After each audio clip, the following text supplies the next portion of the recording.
final de nuestro programa pasado decíamos que a comienzos de los años 70 se produjo una campaña avasallante contra el dólar, que prácticamente dio al traste con la posibilidad de mantener o preservar el esquema de tipos de cambio fijo que se había establecido en el acuerdo de Bretton Woods a finales de la Segunda Guerra Mundial, generando esto el inicio de un nuevo sistema monetario internacional caracterizado esencialmente por la flotación de las monedas, es decir, por el establecimiento de los tipos de cambio, en este caso flotantes o libres, fluctuantes, por el libre juego de la oferta y la demanda, eliminándose pues de esta forma aquellos acuerdos de tipos de cambio fijo establecidos en el acuerdo de Bretton Woods y, digámoslo así, renovado en el acuerdo smithsoniano de diciembre de 1971, cuando se pretendió mantener o preservar el esquema de tipos de cambio fijo después de hacer un reajuste en esos tipos de cambio. En marzo de 1973, en el acuerdo de Basilea, prácticamente se tomó la decisión de eliminar o ya pasar a la historia el esquema de tipos de cambio fijo de Bretton Woods e iniciar un nuevo esquema de tipos de cambio flotante o tipos de cambio fluctuante. Igualmente, en el nuevo esquema monetario internacional que se iniciaba pues a comienzos de 1973,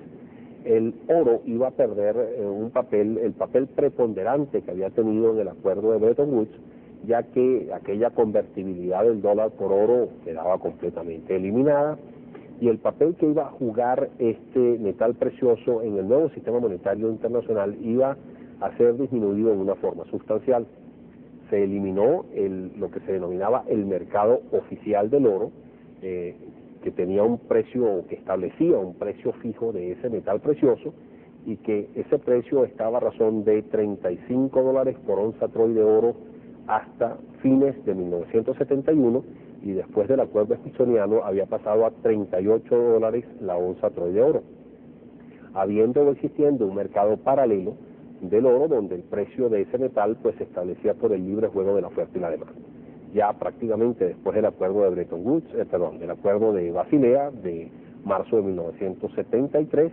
quedaba suprimido el mercado oficial del oro y simplemente pues existía un mercado mundial de ese metal precioso donde se establecía el precio del mismo por el libre juego de la oferta y la demanda. También como producto de esa decisión, tomada en Basilea, se decidió que los países miembros del mercado común europeo iban a generar un proceso o iban a actuar en una forma coordinada, flotando sus monedas con respecto al dólar,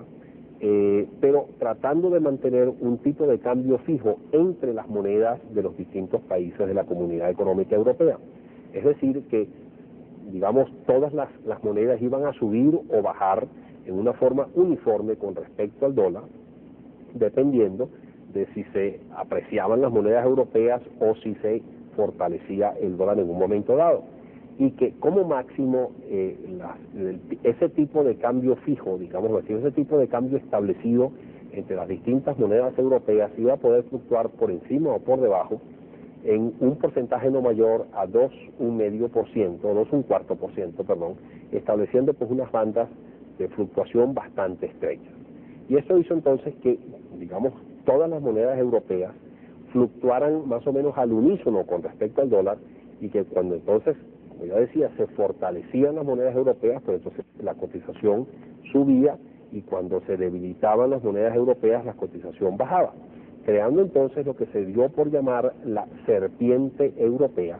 es decir, un proceso, donde al uno graficar la evolución de los tipos de cambio de las distintas monedas europeas, se dan cuenta que aquello se transformaba como en una imagen más o menos parecida a la sinuosidad de una serpiente, debido a que cuando subía esa serpiente era que todas las monedas se estaban fortaleciendo con respecto al dólar, o cuando bajaban todas las monedas se debilitaban con respecto al dólar. Y eso entonces se dio por llamar la serpiente europea, por la similitud de la graficación de ese proceso de flotación con respecto a la sinuosidad de una serpiente. Vamos a cumplir unos compromisos al regreso, vamos a ver qué impactos tuvo esto, cómo evolucionó esa flotación del dólar, esa flotación de las monedas en el nuevo sistema monetario que se estableció en el año 1973 y que ulteriores acontecimientos han habido en el sistema monetario internacional. Ya regresamos.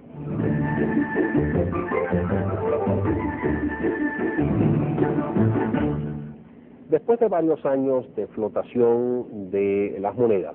que se estableció por el Acuerdo de Basilea de marzo de 1973, y obviamente después de la materialización de la famosa serpiente europea que nos referíamos al final del segmento anterior, hacia fines de la década de los 70 se tomaron unas decisiones por demás importantes en materia de sistema monetario internacional. Y esta consistió en el acuerdo de los países miembros de la Comunidad Económica Europea de formar lo que se dio por llamar el Sistema Monetario Europeo. Ese sistema monetario europeo consistía en una serie de acuerdos y compromisos entre los distintos países de la Comunidad Económica Europea para, en primer término, formar lo que se denominó la Unidad Monetaria Europea, el ECU, el cual estaba formado esencialmente como producto de un promedio ponderado de las diferentes monedas de la comunidad, de tal forma que, por ejemplo, si el peso relativo de una economía era muy alta, como era, por ejemplo, el caso de la economía alemana, pues obviamente la cantidad, digámoslo así, o la importancia relativa que tenía el marco en la definición del ECU era mayor que la importancia que podía tener el peso relativo que podía tener en la formación del ECU una moneda de una economía mucho más débil como la griega, la portuguesa o inclusive la española. Establecida esa, digámoslo así, esa unidad monetaria europea, ese ECU, a su vez, cada, digamos, moneda nacional de los diferentes países miembros de la comunidad económica establecían un tipo de cambio con respecto al ECU y se comprometían esos países a respetar ese tipo de cambio en la mayor medida posible, permitiéndose unos márgenes de variación hacia arriba o hacia abajo de ese compromiso de tipo de cambio es relativamente estrecho. Y a la vez, habiendo un compromiso entre los bancos centrales de los distintos países de la comunidad de que irían en auxilio, prestarían auxilio financiero a cualquier economía que por razones internas económicas se pudiera ver imposibilitado o dificultado de poder mantener, digámoslo así, su compromiso de tipo de cambio de su moneda nacional con respecto al ECU. Y de esa forma entonces se creaba una red de protección, digámoslo así, dentro de la Comunidad Económica Europea, donde cada país miembro sabía que los bancos centrales de los otros países miembros de la comunidad irían en su auxilio en caso de que en un momento dado, digamos, se le pudieran complicar las cosas y le pudiera hacer por demás difícil a esa economía mantener su compromiso de tipo de cambio predeterminado o fijo de su moneda nacional con respecto a la moneda europea, al ECU. A su vez, esa unidad monetaria europea, ese ECU, iba también a tratar de ser utilizado en todo lo que eran las transacciones interregionales en Europa, es decir, todas las transacciones entre los distintos países miembros de la Comunidad Económica Europea iban a tratar de ser realizados o transados a través o con la utilización de esa unidad monetaria europea o el ECU. El ECU tomó obviamente una importancia bastante clara, inclusive pasó a ser una moneda, digamos, que se podía adquirir en las transacciones normales de los mercados financieros internacionales, y en fin, empezó a tomar cuerpo esa unidad monetaria europea que fue, digamos así, como la primera expresión de lo que iba a tratar de ser la unidad única monetaria de toda Europa, que es digamos, un sueño, un objetivo que se han trazado los países de la Comunidad Económica Europea y que todavía está realmente por cumplirse, pero que juega o ha venido jugando un papel por demás importante, porque es precisamente lo que ha permitido el establecimiento de una unidad monetaria como un paso adicional por demás importante en la consolidación de todo lo que es el acuerdo de integración regional de los distintos países europeos. Con la creación del ECU y en el momento en que se tomó la decisión de la formación del sistema monetario europeo, a comienzos del año 1979, se dieron unos pasos también por demás importantes para que los países europeos pudieran hacer frente a una situación que se estaba desenvolviendo por demás importante e inesperada en los mercados financieros internacionales de esa época. Hemos ya hablado en otros programas que desde fines de 1978, pero particularmente desde comienzos y a lo largo de 1979 y 1980, el Federal Reserve de los Estados Unidos, el Banco Central norteamericano, implantó una política monetaria ampliamente restrictiva, profundamente restrictiva, haciendo que las tasas de interés en los Estados Unidos se dispararan a niveles realmente impensables en el pasado, y que entonces esas tasas de interés inclusive hubiese momentos en que durante varios trimestres se ubicaron por encima de 20%, y que entonces eso hiciera muy atractivo para cualquier tenedor de fondos en cualquier parte del mundo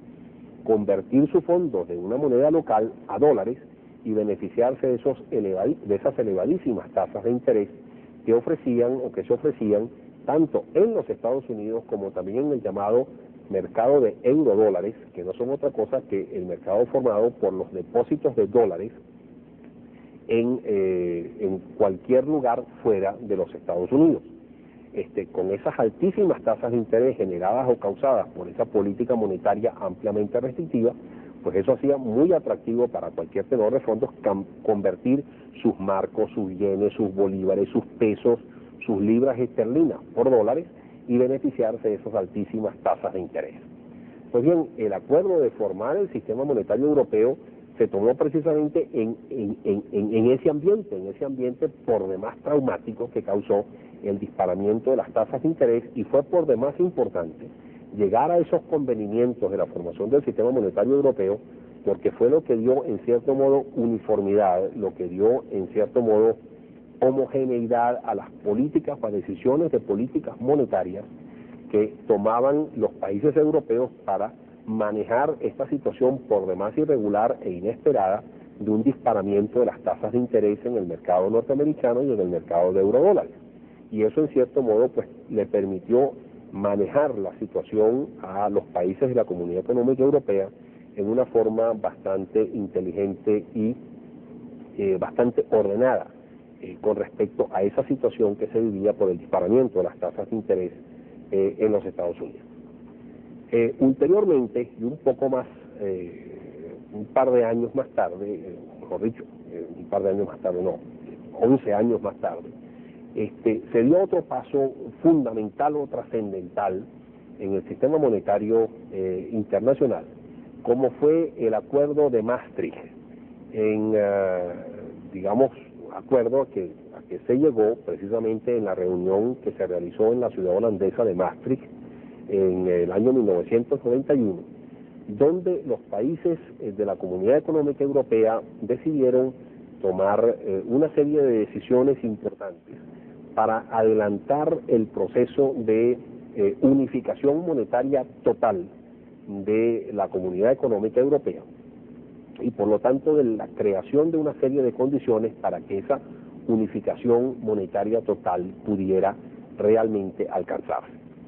En ese acuerdo de Maastricht lo que se estableció fue que antes de terminar el siglo y de terminar el milenio que actualmente vivimos, se iba a crear, digámoslo así, la unidad monetaria europea única, y a la vez se iba a crear una nueva autoridad monetaria europea formada por una especie de un banco central europeo que iba a ser supranacional, que iba a ser, digamos, el que iba a regir las políticas monetarias y las grandes decisiones de carácter monetarias y financieras a nivel europeo en su conjunto, y que este era un paso por demás fundamental, como ya decíamos, pues para unificar todo lo que era la realidad de la integración económica de Europa. Vamos a cumplir unos compromisos. Al regreso vamos a ver en qué consistía el acuerdo de Maastricht y cómo ha evolucionado los convenimientos, los acuerdos, los compromisos establecidos en ese acuerdo de Maastricht durante los años 90 que hemos vivido y qué se puede esperar que suceda en los próximos años hasta llegar a la anhelada unificación monetaria europea. Ya regresamos. Vemos que el objetivo central del Tratado de Maastricht era el del establecimiento de una unidad monetaria única en Europa, la cual estuviese en plena vigencia desde el 1 de enero de 1999. Y a la vez el establecimiento de una autoridad monetaria europea, de un Banco Central Europeo único, supranacional, que iba a regir esencialmente las decisiones en materia de política monetaria en el viejo continente, en la Comunidad Económica Europea. Igualmente, en ese Tratado de Maastricht se establecían una serie de condiciones y de etapas, digámoslo así, que debían cumplir los distintos países miembros para lograr precisamente el objetivo de alcanzar esa unidad monetaria total, esa unidad monetaria plena, una de las condiciones de base o fundamental para darle mayor solidez y permanencia a todo lo que es el proceso de integración económica regional del viejo continente. En tal sentido se establecieron en el acuerdo de Maastricht una serie de condiciones que debían cumplir o que debían ir buscando los diferentes países miembros de la Comunidad Económica Europea en una forma paulatina o progresiva para precisamente lograr el objetivo de conseguir o de crear en una forma funcional y sostenible la unidad monetaria europea única. Esos acuerdos o esos convenimientos, esos acuerdos de Maastricht, estaban centrados en 4 frentes: en el frente inflacionario, en el frente de las tasas de interés, en el frente de las tasas de cambio y en el frente del déficit fiscal o del equilibrio fiscal. Porque era incuestionable que todas las economías tenían que hacer una serie de esfuerzos para precisamente buscando la consecución de esos acuerdos establecidos en Maastricht, se pudieran dar las condiciones de sus economías para precisamente avanzar y lograr el objetivo de la moneda económica única europea, para lo cual se establecía a su vez 3 etapas progresivas que debían ir cumpliendo las diferentes economías europeas para alcanzar esos objetivos. Así, por ejemplo, se establecía que la inflación no podía ser superior en más de 1,5% a la inflación promedio de los 3 países con menor inflación de la región, de que las tasas de interés tenían que ser bastante similares a lo largo o en todos los distintos países de la Comunidad Económica Europea y que solamente podían fluctuar en unos niveles relativamente pequeños, de que los tipos de cambio tampoco podían fluctuar mayormente entre las diferentes monedas nacionales de los distintos países miembros y de que el déficit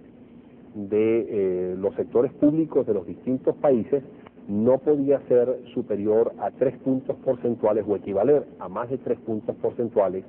de los respectivos productos internos brutos. Con esos, con esas normativas, con esas normas establecidas en el Tratado de Maastricht, se buscaba precisamente que todas las economías hicieran una serie de esfuerzos uniformes, orientados con el único objetivo, con el objetivo central de lograr las condiciones estables y fundamentales para poder entonces crear la unidad monetaria europea que sustituyera a las distintas,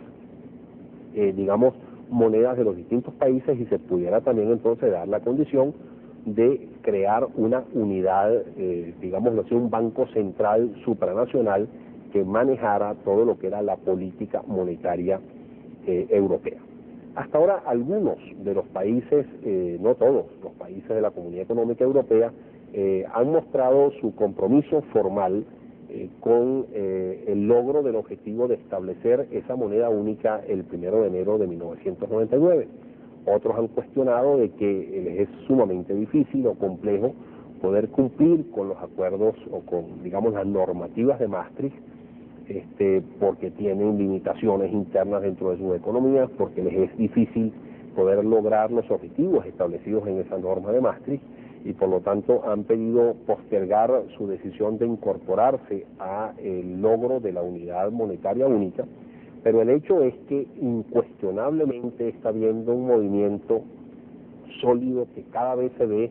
con mayor probabilidad de éxito a nivel europeo en su conjunto para precisamente lograr el objetivo central de la creación de esa moneda única europea. De hecho, en las discusiones que recientemente se mantuvieron en la última asamblea del Fondo Monetario Internacional y del Banco Mundial, uno de los temas que más afloró y que más fue discutido entre los asistentes a esa reunión estuvo precisamente, bueno, ¿qué va a pasar con esas decisiones de la creación de la unidad monetaria única europea y qué implicaciones va a tener esa creación de la unidad monetaria única europea en el resto de las economías y particularmente en las economías más desarrolladas del mundo? Una de las cosas que comentaba en aquella época el ministro de Finanzas de Alemania era que era increíble la poca atención que le había prestado otras economías del mundo, como la economía japonesa y la economía norteamericana, a la creación inminente de esa unidad monetaria europea única y a los importantes avances y cambios que se iban a dar en el sistema monetario europeo a partir de 1999. En esa oportunidad se discutía, bueno, cómo es posible que no se hayan hecho estudios mucho más profundos sobre las implicaciones que va a tener esa nueva unidad monetaria sobre el resto de las economías. Por ejemplo, cómo van a reaccionar los distintos países del mundo que hoy mantienen reservas o parte de sus reservas internacionales, por ejemplo, en marcos alemanes o en otras monedas fuertes europeas, cuando esas monedas efectivamente pues prácticamente cesen de existir y se transforme entonces o lo que exista sea una moneda única europea. Eso puede tener incuestionablemente implicaciones importantes. ¿Cuál va a ser el peso relativo o la importancia relativa que va a tener esa nueva unidad monetaria europea en comparación con otras unidades monetarias hoy consideradas fuertes, como el yen y el dólar, que forman parte de las reservas internacionales de múltiples países? ¿Cómo va a ser la aceptación de esa nueva unidad monetaria europea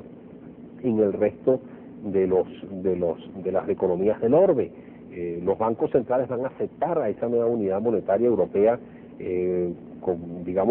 un nivel de aceptación aún mayor que el marco alemán, por ejemplo, o van a cuestionar las posibilidades de sostenibilidad y estabilidad de esa moneda. En fin, son una serie de cuestiones que todavía están planteadas y que no demuestran otra cosa sino el profundo dinamismo que hoy en día sigue teniendo el sistema monetario internacional, las cosas tan importantes que todavía están por materializarse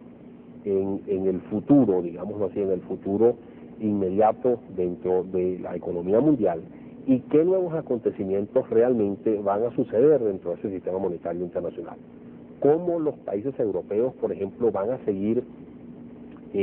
acometiendo los retos y acometiendo, digámoslo así, los objetivos de lograr las condiciones establecidas en el Acuerdo de Maastricht para que se den las condiciones propicias para que esa unidad monetaria europea única realmente cumpla la función. ¿Cómo van a estar o cuán flexibles van a ser las autoridades monetarias y las autoridades económicas de los distintos países europeos